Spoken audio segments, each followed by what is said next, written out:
Hey everybody, it's Stasia here. Just a warning up top that today's X-Men episode will be discussing potentially triggering themes, foremost of which is about suicide.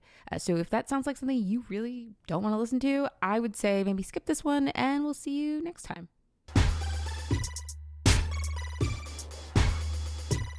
Welcome to Uncanny X-Minutes, where we bring you the comics behind the movies. I'm producer James. And I'm Stasia. And we're here to talk about X-Men Origins: Wolverine. Minutes 40 through 50. Yeah. Do you want to know what happens, James? I do. Wolverine gets the adamantium grafted to his skeleton and escapes once he finds out Stryker is going to erase his memory. Drama. Wolverine shows up on the Hudson farm and becomes adopted by them. Basically. I mean, there's a sun hole in their heart. And that Wolverine just walked right into. Yeah, they're filling it with buck naked. It's very funny. I like that. I like those scenes. I think. Temperature check. How are you feeling about this movie still? I think the movie's still good. I think it's losing you. It is starting. So, like, I'm not usually one to poo-poo, like, bad effects. But the claw effects in this one in this particular 10 minutes is real rough. Like, distractingly rough. Like, it looks like Toontown showed up. They're not amazing. They did not bother me nearly as much as they bothered you. They're just so awkward. And I don't know why. I know I'm that surprised. I know you're surprised. I'm very surprised that it doesn't bother you. It just doesn't. Maybe because you do not care about Wolverine. I do not. Maybe I'm like, that seems fine. It's fine. It's rough. It's real rough for sure. Like, listen, I'm not saying this is the pinnacle of CGI effects, even of the era that it is in, but like, I think you brought up a really good point when we were watching it, was that like they've literally done the claws already, and they've never been this bad. This is the fourth movie he's been in. So why is it so bad? If it were the first movie, I could be like, it's a little rough. It's 2000. Yeah, you're right. And so that's the problem with it, but sometimes whatever. It's fine. But you're not wrong. Up to this point, I think I'm still hooked though. I still think it's a good movie up to this point. I have no complaints really. It's a little bit of a bummer because I feel like, or not a bummer, but like a different movie would have put a little bit more on the Weapon X interaction. Yeah. The fact that it fits in this 10 minutes and is not the full 10 minutes. Yeah. It feels a little rushed only because of how much it's been covered in the books. Yeah, I wonder if the problem, and I see why they might have done this. We're talking a little bit about the movie today more than the comics. Yeah. I think part of the reason that they did it for the movie is just like probably to keep people from getting confused because like, honestly, there's a lot of villains, right, in the Wolverine story, but like this movie is about Sabretooth. Yes, so, agree. Well, and Stryker. And Stryker becomes a villain. Right. And this is the point where you realize that Stryker is a villain. Right. The erases memory. You're like, oh, that's it. Here's the turn. I mean, you kind of already knew. We know because he was in the previous movie, but Wolverine doesn't know. Sure. I get why they did it. I think it is a cleaner story for sure. I think it's kind of like what we talked about last week, or at least what I was not complaining about, but saying last week about how Wolverine's not quite a bad guy at all. No. And the trauma he has is not as bad as it is in the comics. I would also argue that Wolverine is even more blameless. So, like the comics, he escapes from the Weapon X facility, which I think is the only thing that overlaps. And him getting adamantium. Right. But other than that, but like he escapes, and I think and he fights his way out of the building. Yeah. This one he just runs. Yeah, he doesn't kill anybody in this one. That we see. And then the other implication, though, is what's really interesting in the comics. If you read the original 1988 Weapon X run, there's actually a core plot point in that a lot of the people who are there don't know Wolverine didn't volunteer, because that's true. So yeah, we're talking about Marvel Comics Presents number 72 through 84. Yes. That series is a little strange because it is 4 8-page stories. When you see it on Marvel Unlimited, it is just the Weapon X story. Yeah. So they only took the one part of it, and that's the only part you will read. It starts with Wolverine being kidnapped.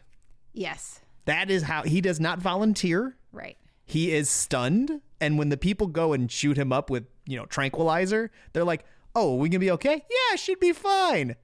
Obviously, he wakes up. Nobody told him he had a healing factor. That's the other thing, is that people don't even know he's a mutant who are in the facility. So like you could argue, and there is at least one in the Weapon X storyline, a person who is pretty much a bystander. Two of them even, I would argue, that die. So there's... Well, they don't die. Well... So anyway, we'll get into it. There's 3 main characters in the Weapon X story besides Wolverine. And that is the Professor, is what they refer to him as, Dr. Abraham Cornelius, and Carol Hines. And now those are the ones you're talking about. Carol Hines and Dr. Cornelius are bystanders. To an extent. I was actually talking about... I am talking about Carol and Hines, but I'm also talking about the boy... Because I know... So a die is a harsh word to use here.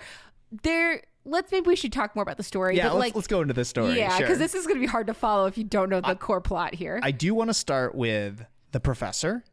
The reason this all started, or part of how this all started, was after World War II. He is tasked with inventorying concentration camps. Yes. And it comes across a journal from Mr. Sinister.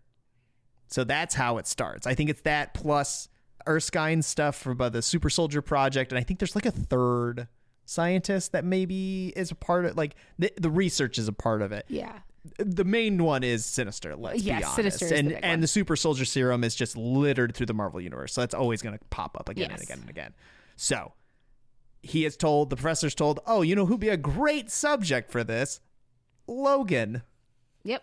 And then he didn't tell anyone else anything about it. So there is a shadowy figure in Marvel Comics Presents that never gets revealed until like way later. It's Romulus. Right. Yeah, I was about to say, it ends up like being Romulus. It's one of those things where like it was never, for years, it was always a question who it was. Yeah. And then Origins was like, well, you know, all of those dropped thread points, they're just Romulus. Yeah, it's all about So a bunch of Romulus more talk today. I'm glad we did a Romulus. I know, because I don't want to talk about it. Because we don't need to talk about it. You get the deal if you listen to that episode. Basically, once he gets kidnapped, he goes to the facility, and part of what's going on there is that they don't know that he's a mutant until they start the procedure. It starts, and things don't match up. And a big difference, just before you get too far into it, in the movie, he's awake. Yes. Specifically. Yes. They say he can't be put under because of his healing ability. Yeah. Basically, they're saying probably the anesthesia doesn't work. Right. Yeah. But then, like, in the comics specifically, they keep him under the whole time. Yes. Yeah. Even though, like, there's a lot there that implies that he's, like, kind of conscious a little bit, but not to the extent that the movie is showing. Agreed. If you're reading this storyline, there's a lot of disorienting, like, jargon that's going on. Yeah. Like medical stuff that's going on, like adamantium reserve, this, that, and the other thing, and we're doing this stats and that stats. And they talk about, like, they have a backup adamantium reserve that they ended up having to use. Yes. Pointing at the fact that they didn't know he had claws. Right. Like, they did not know. What a bad medical team. Yeah. It's interesting because they like pull up. This is all because the Professor doesn't tell them. Right. Like, this isn't we're poking fun at the story. Yeah. The Professor doesn't tell them information they probably should know. Right. They don't know he's a mutant. They don't know, like, he is not there willingly. I mean, there's just like a lot that goes on. All of this to say that Wolverine is mind wiped actually in the Weapon X storyline. Yes. That happens. It does not happen here. Weapon X is supposed to be a pool of super soldiers who are created to be sleeper agents. Right. And so you have to wipe their memories. Right. The movie doesn't do that. They were going to. And the reason is completely different, right? Like and I understand why they're trying to simplify like all of the bad guys. Like, would you want Stryker to just be Romulus in this movie? No, I actually am cool with it totally being Stryker. Don't have a problem with that. By the way, Stryker not in the Weapon X story. No, we've talked about that before, like in his Stryker episode. Yeah, I don't even think he's alive. I think during this storyline, honestly, like I think that we could probably, honestly, I would probably have been happier if it was Stryker rather than Romulus. I was not a huge fan of the Romulus stuff. Yeah. But anyways, Wolverine in the process though is kind of tortured. Yeah. There is a line in Cornelius's like discussion with the shadowy figure on the phone, right? Where with the professors, conversation, where he's talking about how like, hey, you should manipulate his mind is what you do best. And there's another line by one of the soldiers as they're like making Wolverine going through this mental torture, which we'll talk about in a second. But the soldier's talking to a different, or I guess he's not really a soldier. He's like a scientist working for the government, whatever, whatever you want to call that. They don't introduce a lot of these people. That's why you're saying this. Yeah. They're just people that are there. The reason that the three have names is they've come back in separate stories. In other stories, yeah. But these are just like, they've got like one medical officer talking to another, and they were just like, I think he enjoys this. Like, I think that he enjoys torturing Wolverine. Yeah. Because like what's happening in the mind wiper, like the memory, is like they're testing his morality, his animalisticness. They want him to be a weapon. They do, yeah. And so they're putting him in these like situations to see how he reacts. And a lot of it has to do, and the books don't tell you until you like read through it. Like it looks like he's escaping the facility, and then the book you'll turn the page, and then they're all sitting behind the monitors watching it happen. Yeah. So if you've ever seen the Weapon X character design, like specifically the Weapon X one, where he's wearing the goofy helmet, he's wearing all the machinery like hanging off him and stuff. I always thought that was, that's really weird. What is I never knew what it was all about. And it really is all controlled equipment. It's equipment to control him. Like they had it's like almost like battery packs on him, like sticking out of him with wires, and that controls him. And then they realize they don't have the distance that they needed, so they put this goofy helmet on him, and that helmet is in like an issue.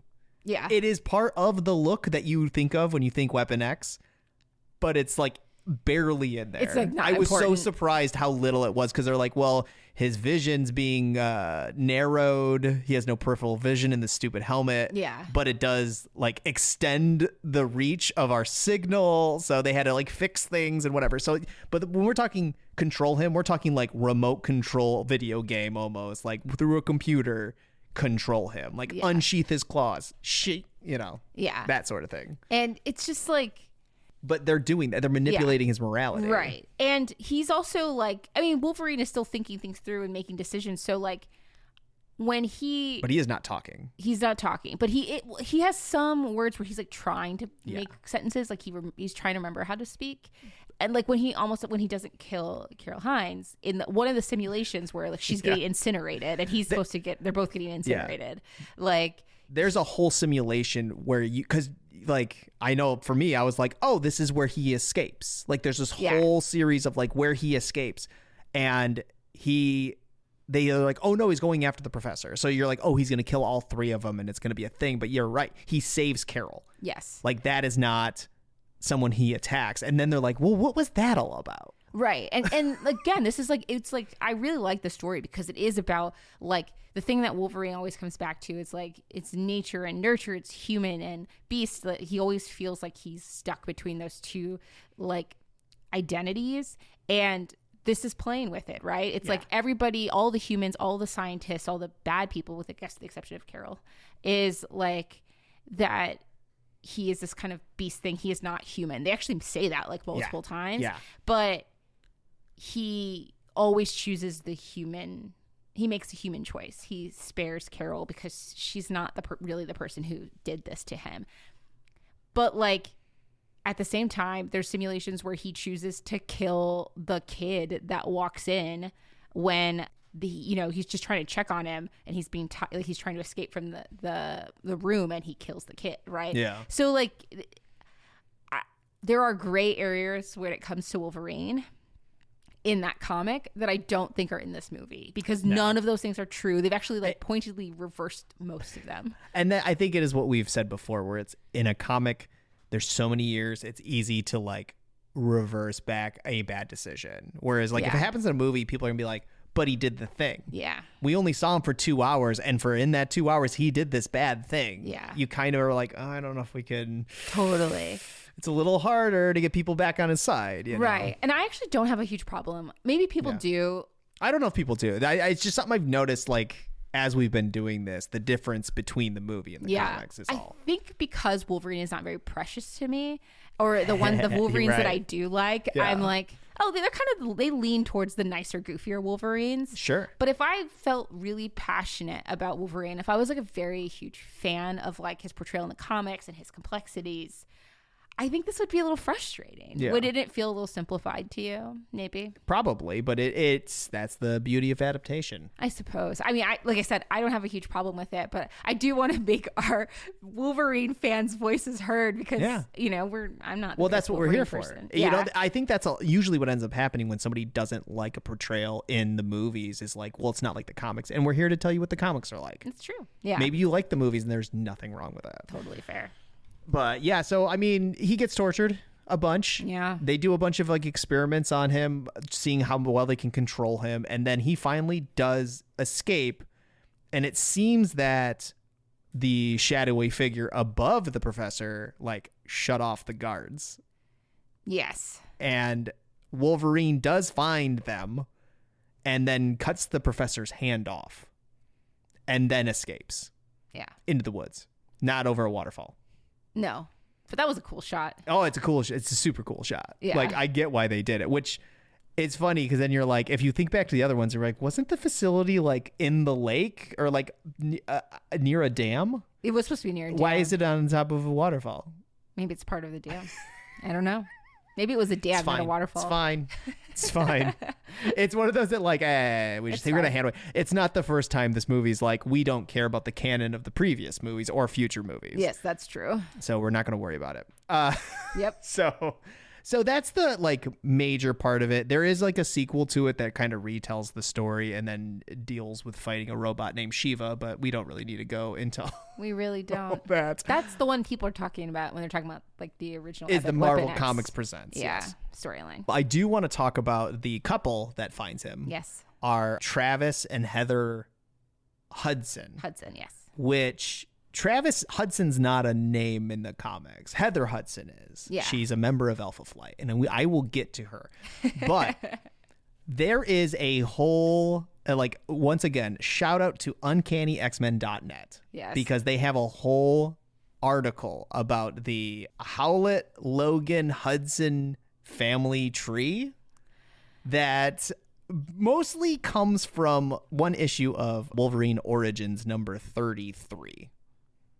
That's crazy. It's one issue. It is mostly Most one of it, issue. yeah. You know, it's mostly one issue.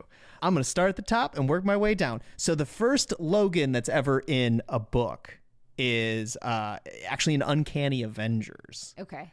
Where it is from 1013. Okay. The year. Oh. It's from the year 1013. Is this the Savage Lands one? No, this is him in London. It's London. Okay. He's referred to as the last pagan in London. Okay. His name is Folkburn Logan. Okay. Yeah, that's a mouthful. He gets attacked by Apocalypse because Apocalypse has a person off to the side that says that there's a prophecy that Logan's further ancestor will be one of his greatest adversaries. So he's trying to take out Logan before he's even born. Yes, that's a very Apocalypse thing to do. I believe the one that gave it to him ends up being Kang the Conqueror. Like my buddy likes to say, all roads lead to Kang. Yes. So that's some Kang nonsense. He prays for like to be saved, and Thor shows up and saves him. My God, wouldn't that be great? So that's like way back. I don't know why it's way back. Anyway, then Wolverine Origins number 30. So that is just its own nonsense. Wolverine Origins number 33. We have Hasselhoff Nick Fury showing up and basically info dumping the whole Hudson family tree to Wolverine in a diner. Okay. And it goes as such. Oh my God. So Wolverine's mother, her maiden name is Hudson. Okay. So it's Elizabeth Howlett, or, Elizabeth Hudson Howlett or whatever. She had two brothers named Elias and Frederick, and their parents owned the Hudson Bay Company, which was a shipping company. Their parents died on a ship that sank. Okay. Elias then was running the Hudson Bay Company. Wolverine worked for the Hudson Bay Company. They did not know they were related. Okay. They didn't interact. But when Wolverine left, Elias committed suicide, which is not the first suicide that's going to happen in this. Okay. Wolverine's mother actually commits with suicide in the origin story too. She does. But Elias, this is more like suspiciously committed suicide. Yeah. So that leaves Frederick Hudson. Frederick runs a facility with cyber, like a training facility with cyber. Like he and Wolverine's there. Once again, they don't interact. I vaguely remember that. Dakin kills Frederick. Yes. But before that happens, Frederick has an illegitimate child. Okay. So it's with his secretary, Caitlin McDonald. She, as a little like poke back at Frederick, who like will not take the kid, names the kid Frederick Hudson II. As a little up yours. Yeah. And take that. So Frederick Hudson II, he will die in a bar fight by being stabbed. They don't show it in the book, but I think they make you assume it's probably also Dakin. Right. If anyone's getting stabbed. Right. But before he dies, he has 3 illegitimate children. Okay. With 3 different women. This was completely necessary, obviously. Go on. Mind you, this isn't like, usually when we break down these things, this is like over decades of like history that just kind of gets like, you just realize like, oh, you gave him an illegitimate child, so did I. Like it's that sort of thing. Yeah, it's a gap of 10 years and the other one's forgotten. Right. Yeah. So there's 3 illegitimate children from Frederick Hudson II. You're already rolling your eyes. It's so nonsense. Go on. The first one is Truett Hudson, a.k.a. the Professor. Oh, the one who runs the Weapon X facility. God, this is the Star Wars problem all over again. Go on. Why? I don't know. Okay. That was unnecessary, but they made it that one. The second one is Victor Hudson, who was born blind and mute. He ends up showing up later as a Romulus henchman, like in the origin storyline. I think he showed up earlier in this story. Okay. His mother walks into a church, says the devil showed up and took his child. Romulus took the child, and then commits suicide in the church. Oh my gosh. Remember how we explained what fridging was? By the way, last week. Yes. I forgot to say that Frederick Hudson II's mother also committed suicide after Frederick Hudson II was born. Okay. She hung herself outside her hospital room. Anyway, the third one is James Hudson, a.k.a. Guardian from Alpha Flight. So Guardian from Alpha Flight and Wolverine are cousins. Right. That I knew. I did not know that. The nonsense that we took to get there. So in the movie, it's Travis Hudson and Heather Hudson is married to James Hudson. So Heather is Vindicator from Alpha Flight, and then James is Guardian from Alpha Flight. Right. So the characters in the movie are supposed to be loosely those two, but if you named him James Hudson after you have James Howlett, it's confusing. It would have been way confusing. So I think they changed it to Travis just to make it easier. But I think those two are supposed to be like our little shout out to Alpha Flight. I think it's very clear they are much older. Let's be clear. Oh, absolutely. Like they're aged up. Like they're super aged up. Yeah. Like I think they're supposed to be the same age as Wolverine. They're supposed to be the same age as Wolverine looks. Yeah. Is Wolverine's appearance. Yes. Nick Fury says, this is a direct quote from the comics after he's laid all this out. I believe the Hudsons had been the pawns of Romulus for over a century. He uses them like puppets so that he doesn't have to expose himself. But as soon as one of them serves his or her purpose, they're taken off the board. Right. So all of these, I wouldn't say all, most of these suicides and murders and ships being sunk seem like random tragedies, but when he says that, but once again though, this isn't years of retconning. This is them being like, all this bad stuff happened to this family. It was Romulus. Right. A reason why a lot of people don't like, because this is less putting pieces together than just like throwing a bunch of puzzle pieces you made onto a table. We're not cleaning up Yeah. loose threads at this point. We're just making a convoluted backstory for the Hudson family. And then I don't know why they're related to, I guess to add to Well, the problem is that it's a Romulus issue, right? Yeah, that's what I'm saying. It's was all like Romulus. supposed to be controlling all of the threads of Wolverine's life, and I think Yeah. fundamentally that was the problem of that story, is that concept. Yeah. It's just like really hard to control a person's entire life. Like, we're talking about scope that just seems wild. I mean, and listen, this is a podcast where I've said that I love Mr. Sinister, right? If we're talking about people controlling lives. But even then, it's not like this. Like, a lot of Sinister is kind of a catch and release program in a lot of ways.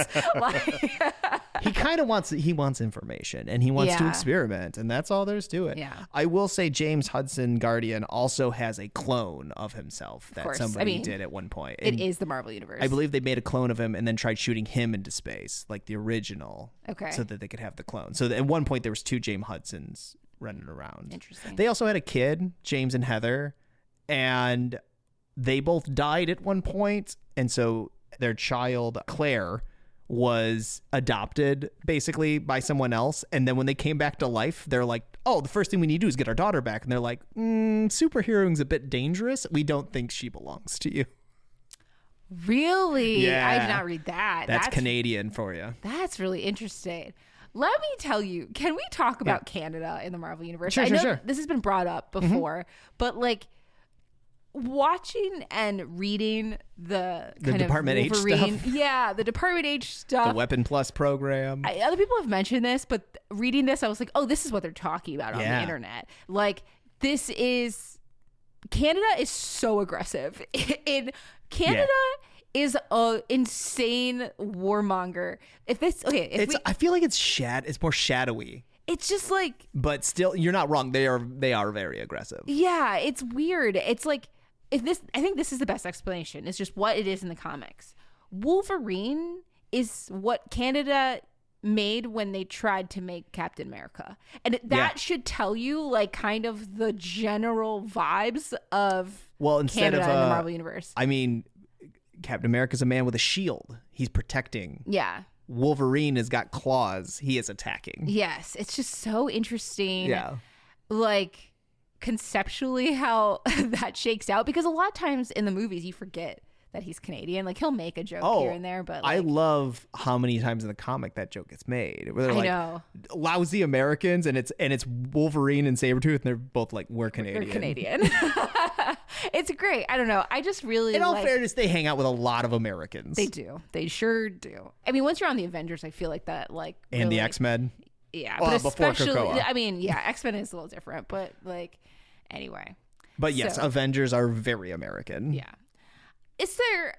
I think that's all I had to say about that. I just wanted to point out Canada is crazy in the Marvel comics, and like, legitimately, we were talking about, like, you know, Heather and James Hudson, like, they put together Alpha Flight. Have you read Wolverine season 1 in 2013? I did not.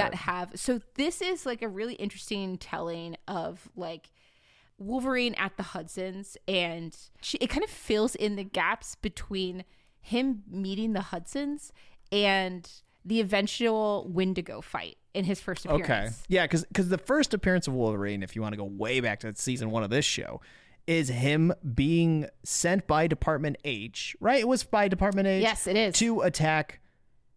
No, what? It wasn't. I thought it wasn't Wendigo. I think it was them. They sent him at the Hulk. It's both. Yes. It's both. Yeah. I mean, yes. the Hulk is fighting a Wendigo, and he's getting thrown in the mix to get them both out of there. Yeah. So it starts. But it's saying basically that Weapon X happened. He is working for Department H at some point before he joins the X-Men. Yeah. Well, this actually connects it from the forest. Okay. So they his find escape. him, so they're in the forest. She gets attacked. The Hudsons get attacked by the Wendigo. Okay. Literally from that comic. Oh, I think I have read this. And he protects them. Yeah. And then there's the whole thing about him like regaining his humanity and becoming part of Department H. Sabretooth is in here too. He kisses Hudson, which is strange. Yeah. Like, there's just a lot going on in here. Yeah, it's his cousin's wife. Weird. It is very weird. Well, that's why, like, there's like a weird like love triangle with that. I don't know. This is before they made them cousins. Yes. Well, no, this is 2013, so it's around when they made them cousins. Yeah. So the only reason I've read this and also realized it's like kind of with Wolverine and the X-Men. It's like a really interesting era of Wolverine. Yeah. I would say Department H is particularly villainous in this one. Mm-hmm. All they talk about is how they need like the Canadian Captain America, that we need to have to create this. It's all about like matching the super soldier serum to like getting something for Canada that can like give them an edge. And the head of Department H is talking to Sabretooth of all people and is like, she's just like slamming her fist on the table because Wolverine and the Hudsons are too like, they like are too nice. And, well, because they're Canadian. Right. And so she's like, if anybody around here could act like a soldier for 2 consecutive seconds, Canada could be like world, like had the rightful place in world politics. It's a crazy like cartoon villain speech. Love it. About like making Wolverine like their weapon. And honestly, part of the reason she hires Sabretooth is because Wolverine is too nice. He's not ferocious enough, because when she... I think like, Sabretooth might be too far the other direction. But well, it implies that Department H and the... Actually, I think it goes further than implies. It says specifically that like the Weapon X program was the precursor to the Guardian one. Okay. And so it like connects all of those pieces weirdly on the other side of like Wolverine's story. Mm-hmm. I recommend people check it out if you want like kind of a modern. I think it's pretty good. I might. If you're looking for like a modern telling of what happens after he escapes and this is like a much more simplified story. It's a little bit more cartoony. Let's like be like, I just want to, it matches the tone a bit of the Wolverine and the X-Men. So like take the levity, like it's going to be jarring, and I would probably not recommend you go directly from Marvel Comics Presents into this one because that's going to feel like whiplashy, but it is technically kind of connecting those stories, so it's hard to like I don't mind it. I've realized nowadays I don't mind a good retelling of something, because like especially the Marvel Comics Presents is intense. Yeah, it is. I wouldn't say it's for the faint of heart, because feels like torture. Yeah, it's like you feel bad for Wolverine through the whole thing, the whole thing until he escapes. You're like, man, they are putting him through some garbage. And they are kind of tricking the reader too. Like you're kind of suffering along with him, because you're turning the page and you're like, he's escaping, and it's like, no, he's not. You're like, he's escaping. You're like, no, he's not. Like you have to suffer until you get to the end. And there's no real payoff besides he gets out. But like, that's it. Like there's nothing else. It's just him walking into the winter. It's very compelling though. It's good. I like how everybody's color coded in that one. Like all the text boxes. Oh, it's so good. Yeah. Anyway. I'd also consider looking up the family tree I discussed. They have an actual infographic of all of the members of the Hudson, Howlett, Logan family tree. And it includes all of Wolverine's illegitimate children, which we will get into, I think, probably when we get into Logan. Yeah, that makes more sense. You could just take that. But it's there. We'll talk. I mean, when we start talking about X-23, we'll start talking about Wolverine's children. Yeah, I'm not ready for that. I definitely don't know. No, we talked about Daken. Yes, I know Daken. We know Daken. You know X-23 once we hit Logan, but we'll get it. You've got time. Yeah, we'll get there. All right, I think that just about wraps it up. You know what X stands for, right? Roman numeral 10. That's such a silly line. Can't believe he said that. He goes, this is Weapon X. He goes, X. It's like, yeah, Roman numeral 10. You dummy. Guess what? That's what the X stands for, us too. Because I've been producer James. And I'm Sasha. And we'll see you for the next X. I mean 10.